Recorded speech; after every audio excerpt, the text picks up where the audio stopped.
Assalamualaikum warahmatullahi wabarakatuh. Jumpa lagi bersama saya Adi di channel Ngulik Sejarah. Pada video kali ini saya akan kembali lagi membacakan suatu kisah misteri nih, yang kali ini berjudul Pesugihan Kuntilanak, yang merupakan salah satu kiriman dari narasumber yang ditulis oleh Manafila. Nah, bagaimana ceritanya? Yuk langsung saja kita menuju ke ceritanya. Perhatikan baik-baik karena ceritanya akan segera saya mulai.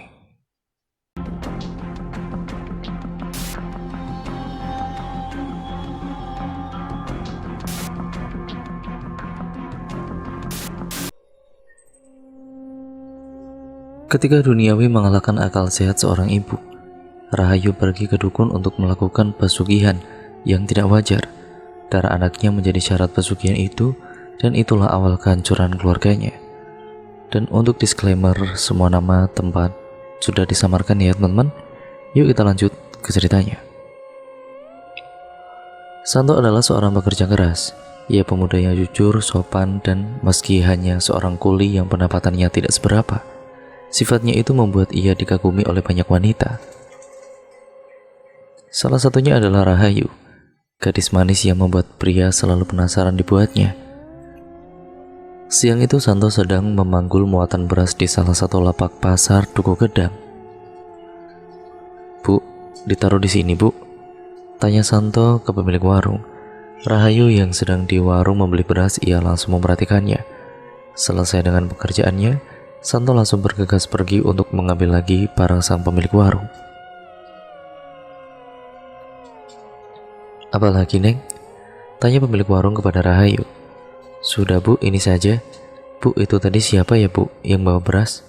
tanya Rahayu penasaran. "Oh, itu anaknya Mbak Tarjo, yang rumahnya di pinggir sungai. Kenapa, naksir ya?" kuda ibu pemilik warung sedikit meledek.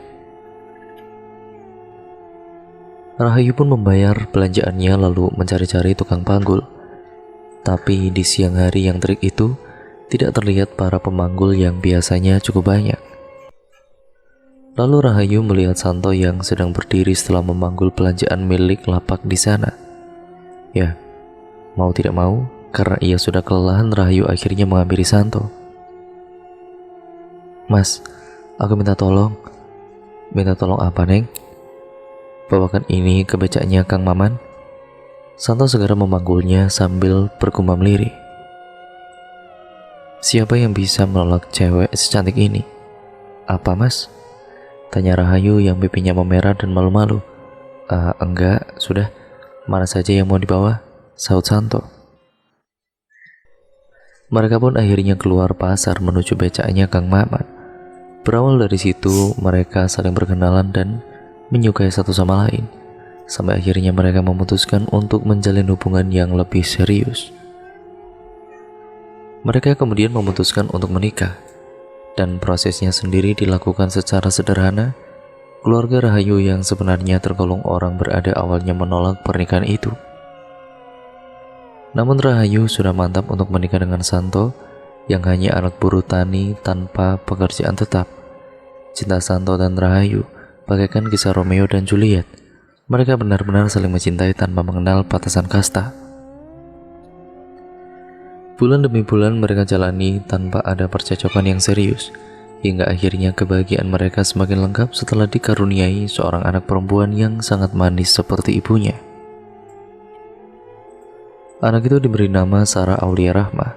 Gadis manis itu pun tumbuh besar semakin cantik, namun penghasilan Santo sudah tidak cukup lagi untuk memenuhi kebutuhan rumah tangga mereka. Bahkan dan puncaknya ketika mereka sedang makan malam.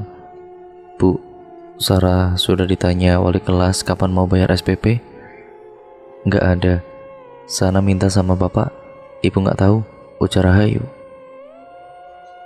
"Nanti, Nduk.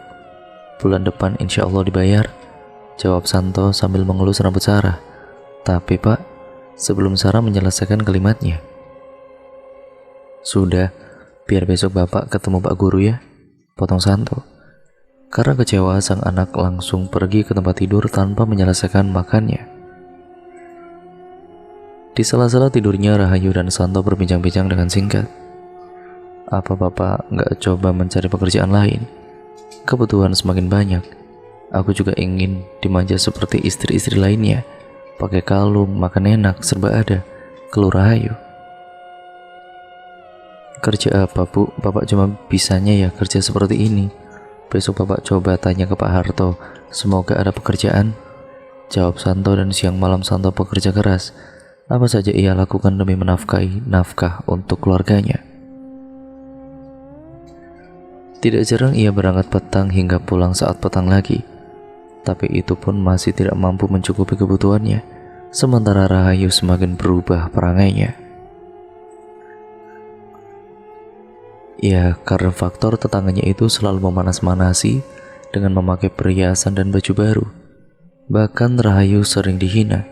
Kenapa mau dengan Santo yang hanya seorang anak buruh tani dengan kerja serabutan, yang penghasilannya hanya cukup untuk makan hari itu juga. Hampir setiap hari Rahayu meributkan masalah keuangan. Ia lebih sering marah-marah, bahkan sering menyalahkan anaknya.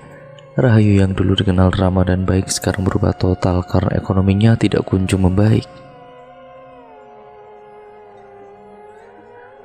Entah harus bagaimana lagi Santo membahagiakan istrinya. Setiap ia pulang pasti kena marah. Anaknya juga selalu jadi sasaran Rahayu. Kadang ia dipukul dan juga disiksa. Setiap hari ada saja yang membuat Rahayu marah, meski karena ya hal sepele. Pagi itu pun saat Rahayu ke pasar, tidak sengaja ia mendengar perbincangan seseorang yang menyebutkan ada tetangganya yang melakukan pesugihan. Hingga terlintas di pikirannya untuk melakukan hal itu. Malam seperti biasa menjelang tidur, kondisinya setiap hari seperti ini. Ibu bosan, keluh Rahayu kepada suaminya. Ya mau gimana lagi bu? Bapak sudah berusaha, bapak kira ibu sudah cukup. Bapak bingung bahas ini terus. Pala Santo sedikit kesal. Akhirnya terjadilah pertengkaran hebat antara Rahayu dan juga si Santo ini, dan hingga Rahayu berucap, kenapa gak ikut pesugihan saja, kayak dengan instan, ucapnya. Kamu sudah gila bu, ibu itu musyrik. Ya gak baik bu, seperti itu, saut Santo. Dan ya sudah, kalau bapak gak mau, ceraikan aku saja. Ibu sudah bosan seperti ini terus, kesalnya. Karena rasa cintanya mau tidak mau, Santo ini menuruti keinginan istrinya untuk melakukan pesugihan. Setelah mencari tahu ke teman Rahayu, dia menyarankan pergi ke salah satu dukun yang ada di kampung sebelah bernama Mbah Waluyo.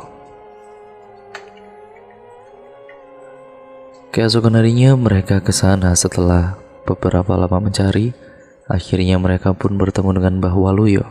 Lalu mereka menceritakan maksud dan tujuannya.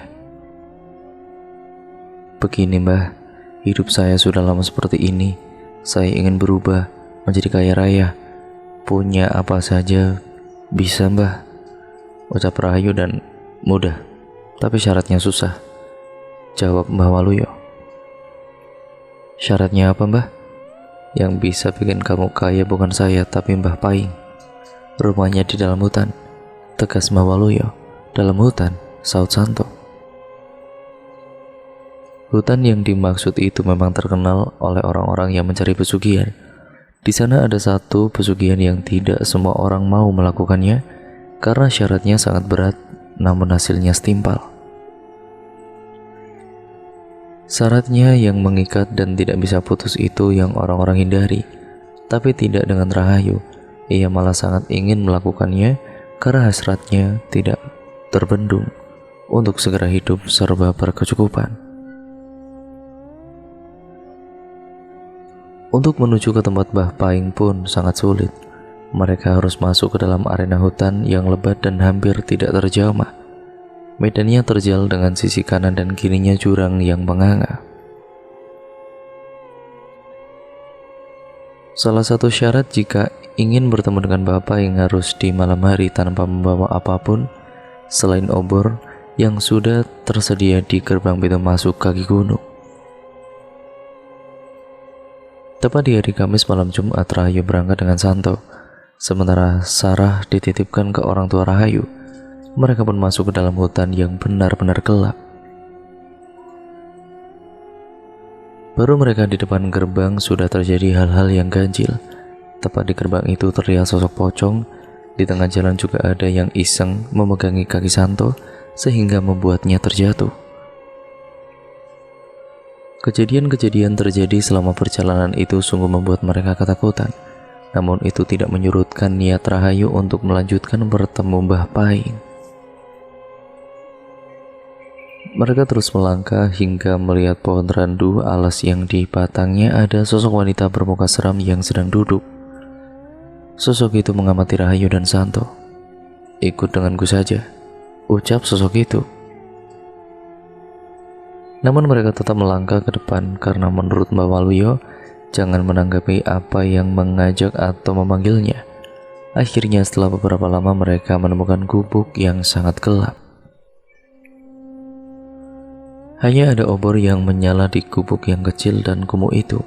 Tiba-tiba mereka dikagetkan dengan kemunculan sosok tinggi besar yang sedang menggeram dengan mata merah yang besar juga. Sosok itu berkata, "Mau apa kalian kesini? Pergi," bentak sosok yang menyerupai genderuwo itu. "Maaf, saya kesini mau bertemu sama Mbak Paing," jawab Rahayu dengan gemetar. "Ada perlu apa?" tanya makhluk itu lagi. "Aku mau kaya, aku mau minta tolong sama Mbah," jawab Rahayu dengan mantap. Tiba-tiba sosok itu menghilang. Mereka lalu mengetuk pintu, tapi ternyata pintu itu tidak dikunci. Di dalam rumah itu banyak sekali makhluk-makhluk goib. Anehnya mereka berdua bisa melihatnya dengan jelas. Rahayu pun dikagetkan dengan sosok anak kecil yang tiba-tiba muncul di depannya. Sini aku antar ke bapak," ucap anak kecil itu. Mereka kemudian mengikuti anak kecil itu yang masuk ke dalam sebuah ruangan. Di sana bau kemenyan tercium sangat menyengat. "Pak, ada orang yang mau minta kaya, Pak," ucap anak kecil itu sambil tersenyum menyeringai. Rahayu sempat terheran-heran karena ia bahkan belum mengatakan apapun, tapi anak kecil itu sudah tahu. "Duduk," perintah dari Mbak Paing. "Mau minta apa?" "Mengikat tidak putus atau putus mati satu," lanjut Mbak Paing kepada Rahayu dan Santo. "Maksudnya Mbah?" tanya Santo. "Tinggal pilih saja. Kalau tidak, sana pergi," tegas Mbak Paing. "Mengikat tidak putus, Mbah," sahut Rahayu dengan cepat. Kesalahan yang dilakukan demi ketamakan duniawi sudah menghilangkan akal sehat Rahayu. Ia tidak tahu bahwa sekalinya memilih tidak bisa diganti atau dibatalkan. "Ikut aku," ucap Mbak Paing, dan mereka bertiga pun lalu pergi melewati jalan setapak yang tadi dilewatinya. Mereka ternyata menuju pohon randu alas. Randu alas adalah pohon randu yang sangat-sangat besar. Jika seseorang merentangkan tangannya, butuh 15 orang hingga ia bisa mengelilingi seluruh batangnya. Di bawah pohon itu Mbak Paing menyiapkan alat ritualnya. Memang di balik pohon ada rumah pondok yang di samping kanannya terdapat sumur dan kendi berisi air. "Kamu mandi di situ. Kalau ada yang ganggu, diam saja, nggak usah digubris," ucap Mbak Paing. Benar saja gangguan di tempat itu begitu intens, namun Rahayu dan Santo mengacukannya. Setelah selesai, Mbak Paing memanggil penunggu pohon randu alas itu, yaitu sesosok kuntilanak. Rahayu mulai ketakutan ketika kuntilanak itu datang.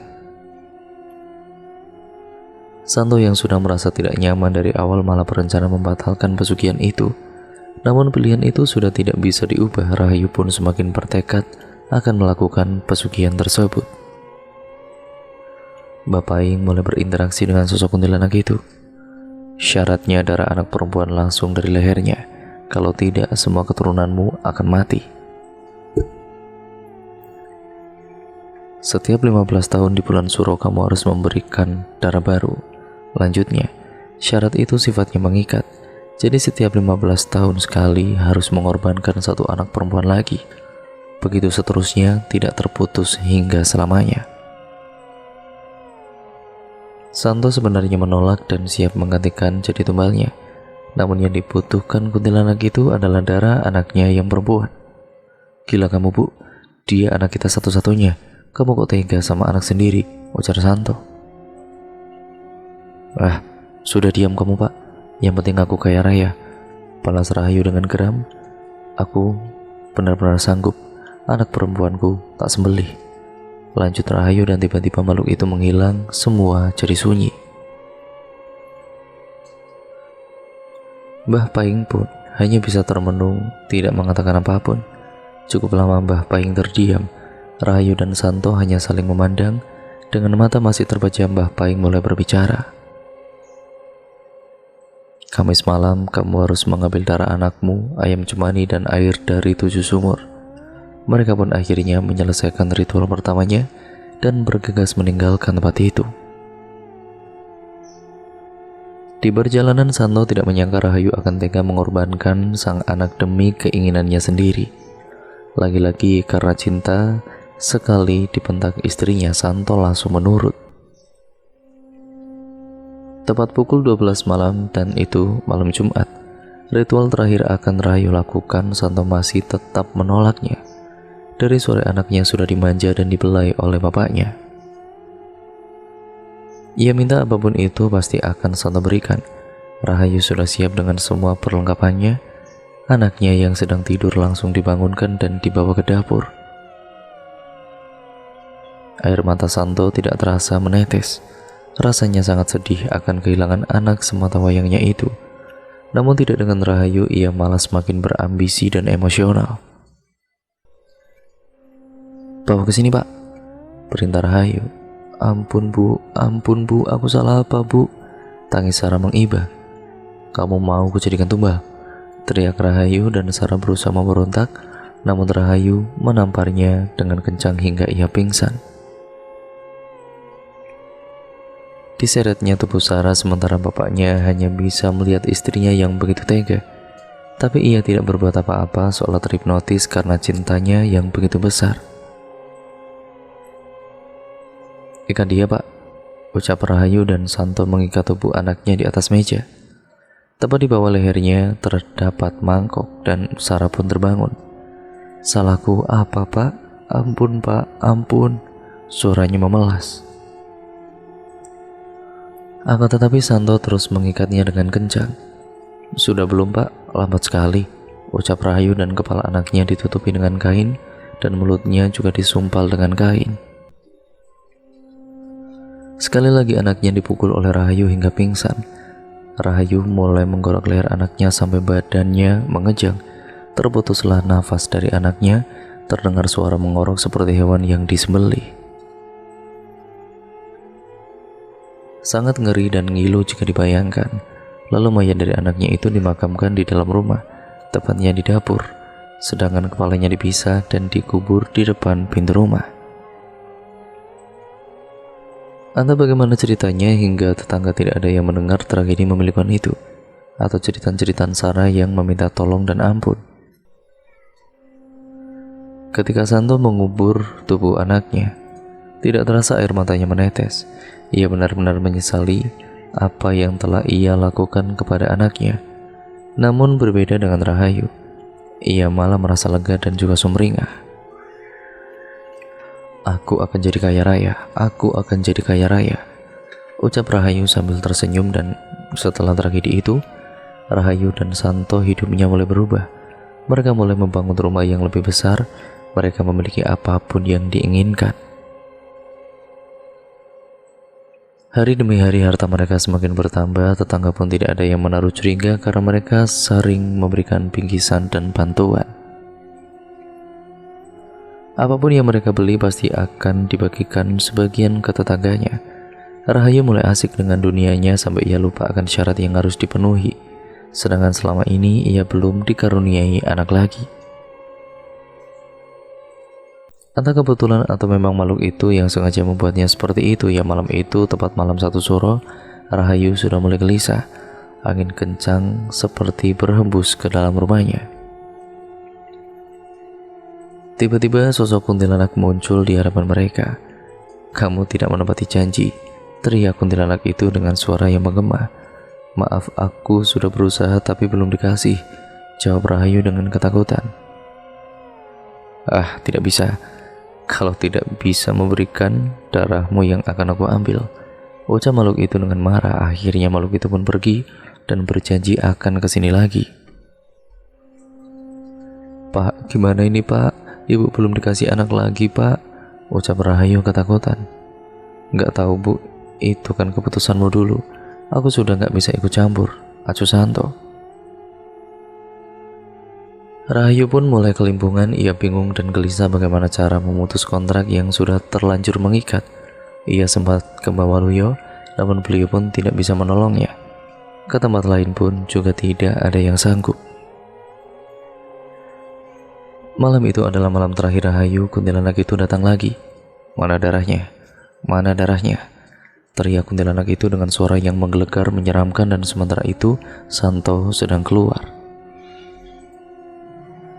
Melihat Rahayu yang hanya bisa pasrah, kuntilanak itu melemparnya ke tembok dengan penuh amarah. Berulang kali Rahayu mencoba berdiri dan berusaha lari. Namun ya dia gagal karena kuntilanak itu tiba-tiba sudah berada di depannya. Kuntilanak itu lalu mencekik leher Rahayu. Ia mengamati wajah Rahayu yang sudah berlumuran darah. Darahnya yang keluar segar dijilati oleh kuntilanak itu. Kukunya yang panjang menggores pipi hingga ke leher, lalu langsung menusuknya tepat di tenggorokan.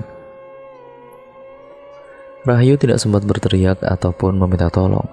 Rahayu yang sekarat sekarang ia merasa sangat kesakitan sendirian. Sedangkan kuntilanak itu dengan rakusnya meminum darah Rahayu yang keluar dari tenggorokannya. Tubuh Rahayu mengejang seperti saat ia menyembelih anak kandungnya sendiri 15 tahun lalu. Rahayu akhirnya tewas di tangan kuntilanak itu, tapi kontraknya masih belum selesai dan akan terus berlanjut. Santo yang baru pulang pun terkejut melihat istrinya dengan kondisi seperti itu. Ia segera meminta tolong ke warga setempat. Keesokan harinya jenazah Rahayu pun dikubur di pekarangan belakang rumahnya. Lambat laun hartanya mulai berkurang, namun kuntilanak itu selalu hadir di rumahnya untuk meminta tumbal. Santo selalu diteror, siang dan malam ia bertemu dan juga selalu diganggu hingga akhirnya ia memutuskan untuk menjual rumah itu. Santo pun menikah lagi, namun teror kuntilanak itu masih tidak berhenti. Hingga tidak lama kemudian Santo akhirnya tewas di tangan kuntilanak itu dengan cara yang sama dengan mantan istrinya dulu, sementara istri barunya kembali lagi ke rumah orang tuanya. Dan cerita pun akhirnya berakhir sampai di sini ya teman-teman. Terima kasih untuk kalian semua yang sudah menyimak video kali ini. Jangan lupa untuk kalian like, comment, dan share video kali ini sebanyak-banyaknya agar channel ini bisa berkembang menjadi channel yang jauh lebih baik lagi. Dan terima kasih atas dukungan kalian selama ini dan hampir menyentuh 200 subscriber ya teman-teman. Jangan lupa untuk kalian yang mempunyai pengalaman horor ataupun kisah horor lainnya, kalian bisa kirim ke email kami untuk kalian menceritakan pengalaman horor kalian ataupun pengalaman saudara kalian atau teman kalian yang nantinya akan saya bacakan di channel ini. Sekian dan terima kasih. Jangan lupa subscribe ya teman-teman untuk kalian yang belum subscribe, dan sampai berjumpa di video terbaru selanjutnya dari channel ini. Baik buruknya yang terkandung dalam channel ini, semoga kalian bisa mengambil hal yang baik dan membuang jauh-jauh yang buruknya. Wassalamualaikum warahmatullahi wabarakatuh.